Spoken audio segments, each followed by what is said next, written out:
Hello, everyone. Joseph Costello here with CRPM. Quick question. Have you ever opened your 1099 and stared at it for a second and thought, that number feels ambitious? If so, you're in the right place. Today, I'm going to explain why prepaid rent shows up on your 1099. A quick housekeeping note before we start. I am not a tax professional. This is not tax advice. This is just my attempt to explain to you how 1099 reporting works for your rental property. For your specific tax situations, your CPA is always the best person to talk to. What a 1099 resembles. This right here is the most important part. A 1099 is not showing what we paid you out as an owner. It is showing what the property itself has collected during that fiscal year. So it's tracking the property income, not the owner distributions.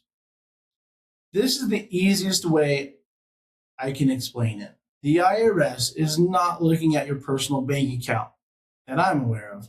They're looking at the property itself.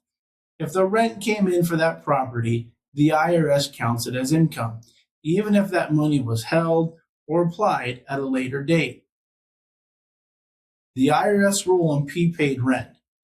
When rent is paid early, the IRS treats it as rent income the day it is received. It doesn't matter which month that rent applies to. That is just how the IRS wants rental income reported. The official IRS guidance, and to be clear, this isn't an Appfolio thing or a CRPM thing making a judgment call. The IRS specifically says that advance rent must be reported in the year it's received, and we are required to follow that rule. The most common question I receive is, I didn't receive that money.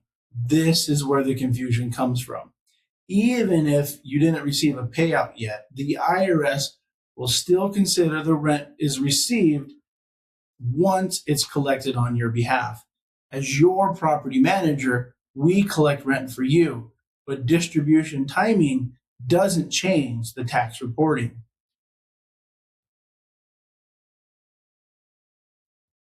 Appfolio simply follows those IRS rules. So the 1099 is based on rent collected, not money withdrawn. That keeps everything compliant and avoids issues later. Now, let's take a look at an example so you can see it in action. We'll take the operating income and prepaid rent, add them together, and you'll see how it ties out exactly to the 1099. Here is a 1099 for a property. In box 1, you'll see the total rent collected is $18,611.95. That number will include any prepaid rent received during that year. Now, here's that cash flow statement for that same property. You'll see $18,600 in operating income and $11.95 in prepaid rent. When you add those together, they will equal $18,611.95, which matches box 1 on the 1099 exactly. And this is really important. That prepaid rent is reported this year will not be reported again next year. Once it's on this year's 1099, it's already accounted for. So this means no double taxation. It's simply a timing difference based on when rent was received.